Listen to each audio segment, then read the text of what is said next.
TitleMatchNetwork.com.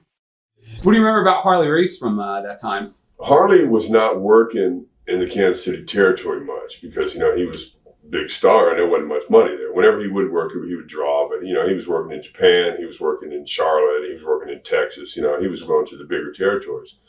The one time I got into a scuffle with Marty Jannetty and I beat Marty's ass in the locker room. Wow. And I figured, and Marty was the top babyface, and I figured, well, I'm fired now because I just beat the hell out of him. He was asleep on a table, and I beat the hell out of him, and I fight dirty. Wow. And I beat his ass, and I was in a memorial auditorium in Kansas City, and I was walking under the tunnel back to the heel side. Marty was babyface, and I was walking back to the heel side because I figured, well, I'm fired now. Screw it. I'll go back to Florida and work back to the strip clubs. I can always get a job doing that. Yeah. I'm walking through the thing, and I'm pumped because I just been in a fight, and I'm like, and I'm 290, and I'm young, and I don't have any injuries, and I hear this, hey, Steve, it's Harley, and I turn around and I go, are you talking to me, Harley? Because I figure I'm fired anyway, right? I said, you talking to me, Harley? I said, my name is Scott Hall. I said, I've been here 6 effing months. My name is Scott Hall. Wow. He would calm down, kid.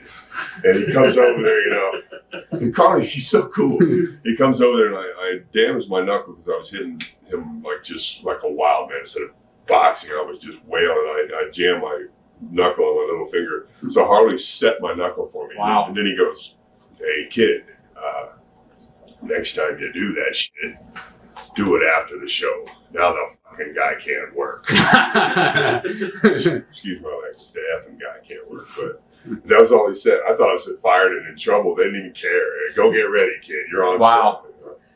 Huh. It turned out to be a big angle. They showed Marty all stitched up and did an angle that somebody else jumped him in the locker room because I was low on a totem pole. It couldn't have been me. Yeah. Mr. Pogo beat him up. What was the fight with Marty over? There was a dude named DJ Peterson. I remember DJ Peterson. See, and at that time, too, I had a different look. I had curly brown hair and a mustache. I looked like the cowboy from the Village People. and he kind of looked similar. We were both muscle guys. What happened was we didn't stay over much there. We drove to town and drove back. But every once in a while, we'd go way out in western Kansas or something, and we would stay in a hotel. And what happened was DJ and Marty were really good buddies. And they stayed in a hotel, and when they checked in, they registered as Scott Hall. So then story has it, they trashed the room. So now the hotel calls the wrestling office, and the wrestling office calls me. And I'm so job scared. I want to be in wrestling. I didn't do anything wrong. I don't even drink back then, brother. I don't do anything wrong. And so, so they said, well, we kind of have a feeling who it was, but we just want to check with you. And I remember asking Bob Brown, who was the booker, Bulldog Bob Brown. Remember. And I said, if I slap him around a little bit, am I going to get fired? And he went, no. So, and I'm such a redneck. When I went to the show that night, I knew I was going to fight. I wore old clothes. I wore my old cowboy boots. I wore a shirt that I didn't mind getting blood on. And I went in there and went right to the Bayface locker room and looked around for him and didn't see him. And then turned around and there he was sleeping on a table, and I just started beating his ass. Wow. Because all I could think about was them checking in the hotel going, well, whose name should we put? I just put Scott Hall. Yeah. And that just kept, all day long, it just kept eating at me. And because I liked Marty. I thought they liked me, and it hurt my feelings, So I reacted like a big redneck. Yeah. What do you remember about teaming up with Dan Spivey early in your career? Well, I think what happened was, the Road Warriors were so red hot, and that was Ole's creation. Ole, out of Georgia Championship Wrestling. So Dusty took, I was big musclehead. Danny was big musclehead. So he threw us together, and we were the American Starship. Yep. I was Coyote, he was Eagle. But you took two guys who'd never had matches and didn't know each other. We didn't know each other.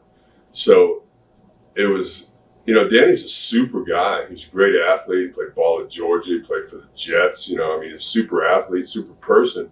But we were different people. He was a little bit older than me. We didn't know each other.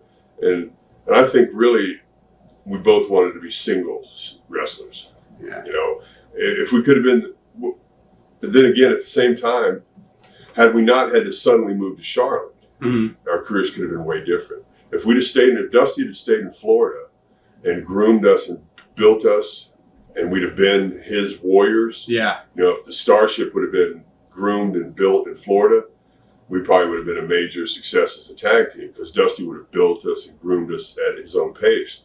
We went to Charlotte for Crockett Promotions, was a huge territory that was on its butt, and Dusty had to go with talent that was ready to work. We hadn't had a match, and we were too big to do jobs and too green to be put over, so we just kind of sat around. You know, we worked for the Charlotte Orioles. Jim Crockett owned the Charlotte Orioles, so we were on the grounds crew at the baseball park. Wow. So that's what we did. We sat around in the dugout. You know. It rained one time, we pulled the tarp out. You know. Wow. And then the two of you went to Kansas City for a little while. Well, Danny wasn't very happy about that. See, the thing about working in Charlotte was, you know, that's a big territory. And when you did work, you got paid. Because this is, you know, 84, 85. You know, you'd work one match, and we were like opening match. You make $800, $900, $1,000 for opening match. Back then, bro, that's good money. That's good money now. Mm-hmm. I mean, back then, that was huge money. But we only worked once a month because we were too green to be on the road all the time. They'd slip us in when they could, you know? Yeah. And I had a different feel about the business than Danny. I can't speak for Danny, but in my opinion, I knew what I wanted, and I wanted to be in the ring all the time to learn because I wanted to do this. And so I asked Dusty to send me to Kansas City, where Harley Race and Bob Geiger were running it, because it was a smaller territory, and I felt like, see, Charlotte was a big territory, nationwide TV, and if you fell on your face, the whole world's going to know it, and you're dead. So I wanted to be someplace where if I fell on my face, just a regional audience is going to see it, because you only get that one chance to make the first impression. Wow. So I wanted to get seasoned to learn how to do interviews and be in gimmick matches and learn how to be a main eventer, even if it was on a really small scale, so that when I ever, God willing, got to the big time, I would have some experience of doing interviews and stuff like that. Because in Charlotte, we never did interviews or anything. We got paid, you know, good money. I was making way less in Kansas City, but I got to do interviews. I got to be in gimmick matches, and Danny wasn't happy with it. I went and stayed there almost a year, and Danny stayed a couple months and went back to Charlotte. Yeah. Yeah, we just did a shoot with him a couple months ago, and he said he hated it there. Yeah, oh, he did. And he let me know it. He's a big redneck that you don't want mad at. How about TNA? You did some business with them early on. Yeah, I was on their first show. Yeah, that's right. That's right. And you were like the big deal on the first show, too. Well, I'm like so surprised. I'm surprised that it was such a short run. I am a big deal. Well, I only signed I think a 3 appearance deal or whatever, and just kept that rolling over an event that I want to be there. Because I didn't know if it was going to be JoJo or good, you know. So you don't want to be locked into something, you know. Yeah. TitleMatchNetwork.com